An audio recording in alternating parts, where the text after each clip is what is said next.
I'm going to give you 3 reasons why the BMW X7 is worth the hype. We're showcasing the 2026 BMW X7 xdrive40i in Dravid Gray Metallic over ivory white extended full merino leather. Every X7 gets 8.7 inches of clearance with 2-axle air suspension. But is the B58 engine enough to make it worth the hype? I'm Anthony from Hawkeye Rides, and I'm going to go over some pros and cons to reveal the 3 reasons why it is worth the hype. Up front, full LED headlights at daytime runnings. We have the active kidney grille shutter. It illuminates with the glossy black in the inserts, the matte black on the exterior. The lower gets the front parking sensors, the glossy black. It's going to look more dynamic because we have the M Sport package, the M Sport Professional package. All these packages, I would definitely tick the box too. But a con is this is over 6 figures. And a lot of that is because of all the packages that we're showcasing today. So going over some of the specs, the Driver Assist Professional package, the M Sport package, the M Sport Professional package, the Executive package, Climate Comfort package, and the M Sport Package Pro. So when you put all of this into content, you're getting a really nice spec vehicle. House underneath the hood is the first reason why it's worth the hype. It's the B58, 3.0 liter BMW twin power turbo, inline 6-cylinder, producing 375 horsepower and 398 pound-feet of torque paired to that 8-speed automatic transmission, achieving 21 mpgs for the city and 25 mpgs for the highway, reaching 60 at 5.6 seconds is what BMW's quoting. This is a damn tank with a near 50-50 weight distribution. It is super impressive, the handling that you get with this, especially if you go up into like an M60 or an XB7.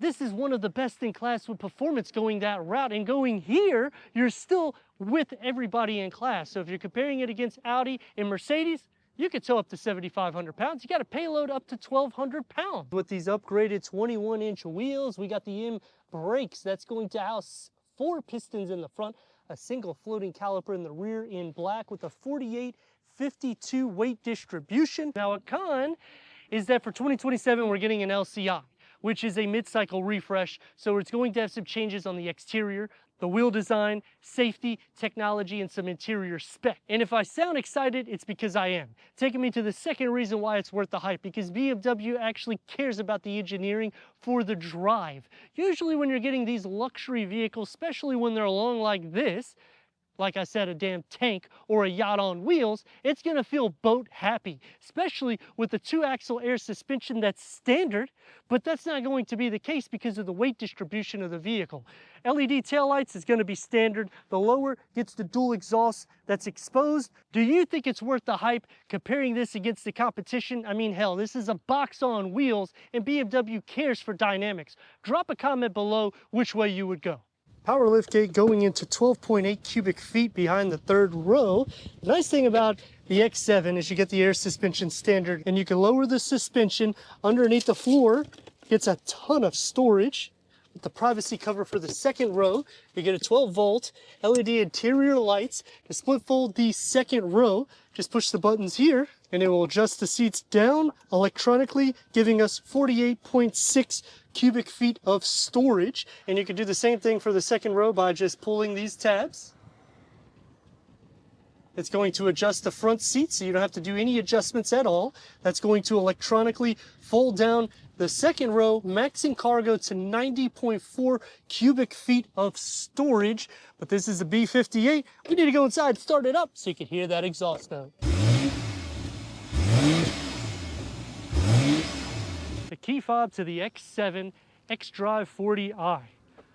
Soft closed doors, that is part of the executive package, which adds that large pano moonroof, but it has the lounge LED interior lighting, 20-way power seat adjustment for the front, heated, ventilated massage seats. This contours to your head.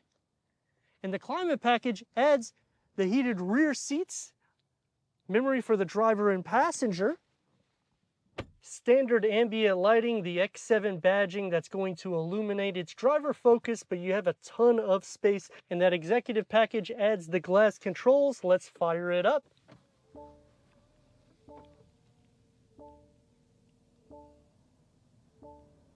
Heads-up display. We got the SensaFin dash, Full Milano leather seats.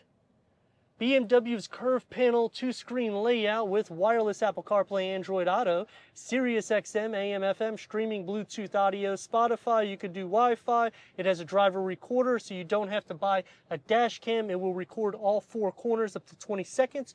The wood inlays, put it into reverse, and we got the 360-degree reverse camera. Full trajectory is going to be all around the vehicle. Click onto the more. It's a sub-menu that's going to give you the 3D view. No more gesture control. That has been discontinued for 2026, but you can still click onto these icons here to go all around the vehicle. You can use the iDrive and simply go around it as well with the dual climate control settings. Seamless air vents, that was reworked a couple years back. A leather wrapped steering wheel, it's multi-function heated with the paddle shifts. The gauge cluster is a digital reader that can go through an array of different content, including the AR, which will show the camera in the front.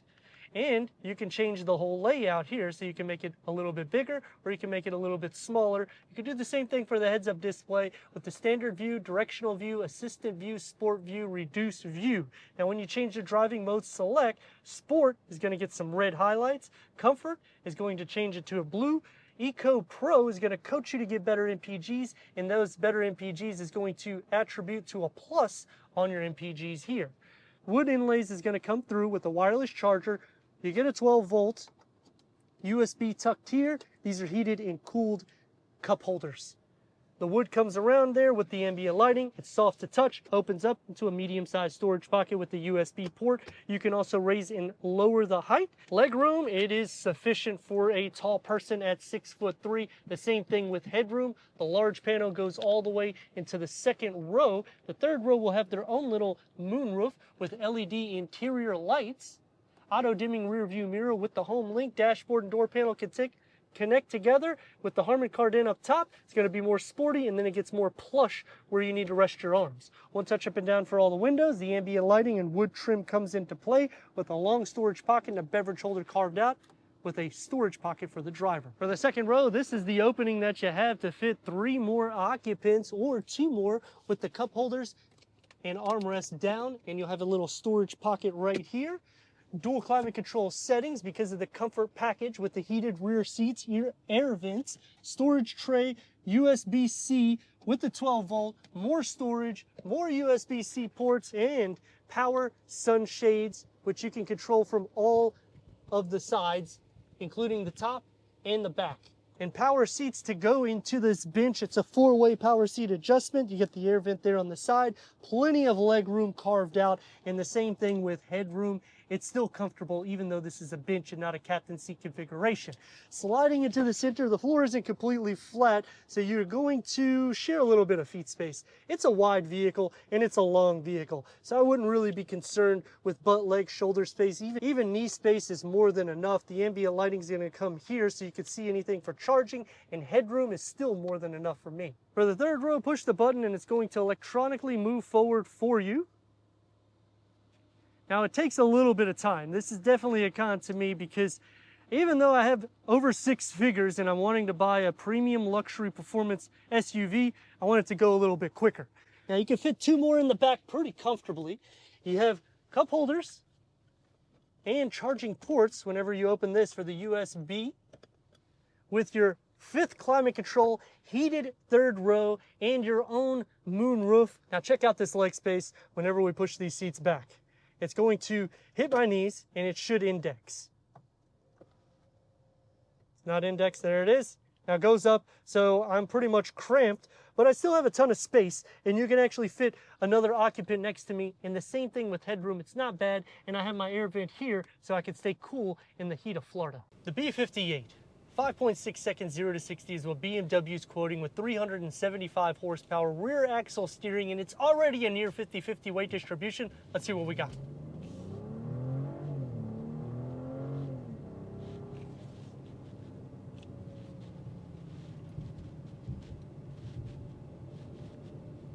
I have to say, I'm always impressed. It's a box on wheels, and we're doing crazy speed. And it's just gripping.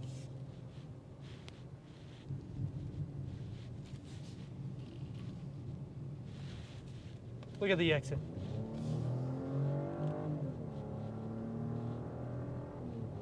That's the B58 fired up.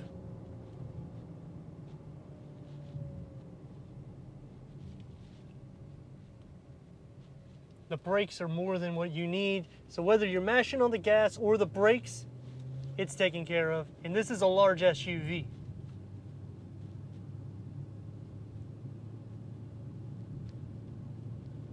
Check out the exit.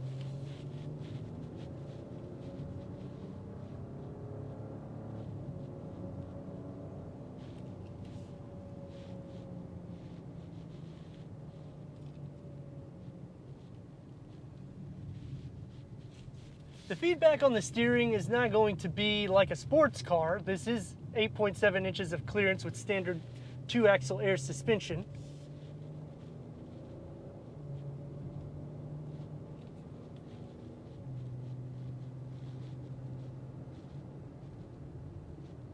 But I appreciate what BMW is doing with their engineering. I mean, this is amazing. Literally, this is a yacht on wheels. Try to do this with the Escalade. Try to do this with the Range Rover. The Germans just have the recipe for success. Is it worth the hype? Well, we're going to go into some pros and cons. You saw a ton of pros through the interior, the exterior, and even how exciting it is to drive the vehicle daily. But there is some cons. And it's going to go into the electronics. It takes forever to get into the third row or to lower the third row or second row to get that extra cargo space. Yes, I appreciate that you could do everything in the trunk, but damn, I can literally go into the back seats and flip them down manually quicker. They just need to speed it up. 2027, we're getting an LCI, so is it worth going this route? I mean, if you could get a good deal, I would say yes by all means, because this is an awesome vehicle. Sound deadening is great.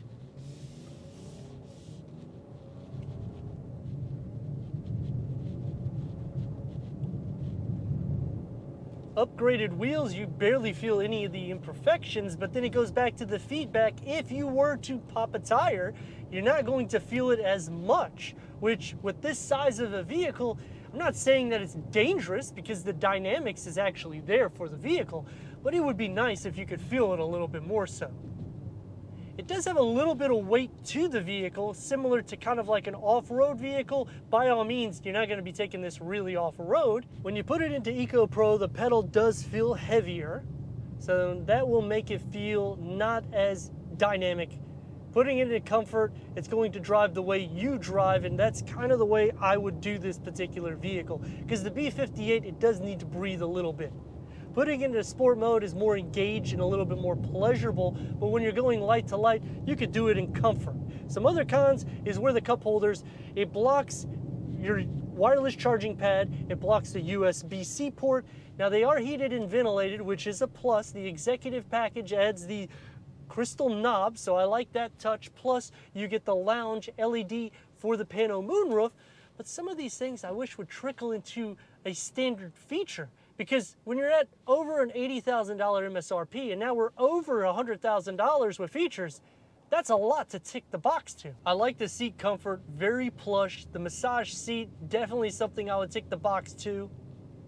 The back seat or the second row, you can configure it as captain seats, and either of the two is comfortable. And typically when you get into these larger SUVs, that's not the case. You want to go captain seats so it is more comfortable. I can actually fit into the third row, plus I have my own climate control, heated third row seats, plenty of charging ports found throughout the cabin, and you don't have to spend more dough in order to get that. It has an aggressive stance on the exterior. It has a plush luxury interior. Taking me to the final reason why this is worth the hype, because you don't have to go into the M60 variant. The B58 gives you more than enough power. Yes, I like the S68 a little bit more, but who wouldn't want more power with such a tank? But I don't like that damn auto start stop. You have to go into the infotainment screen in order to turn it off, which you have to do a couple of steps in order to do that, which takes me to some more cons for that infotainment screen, because you have to continuously go into 2 or 3 different pages in order to change anything. The climate control, you have to hit the button twice to go into the fan speed, It just would be a little bit easier if it was more simplified, giving a quick wedge for things that's going to be more used daily, so you don't have to take your eyes off the road. And with rear axle steering, I mean, this is over 200 inches long. Look at what you're getting. 2 lanes. That's crazy. We're in sport mode. Let's rock and roll.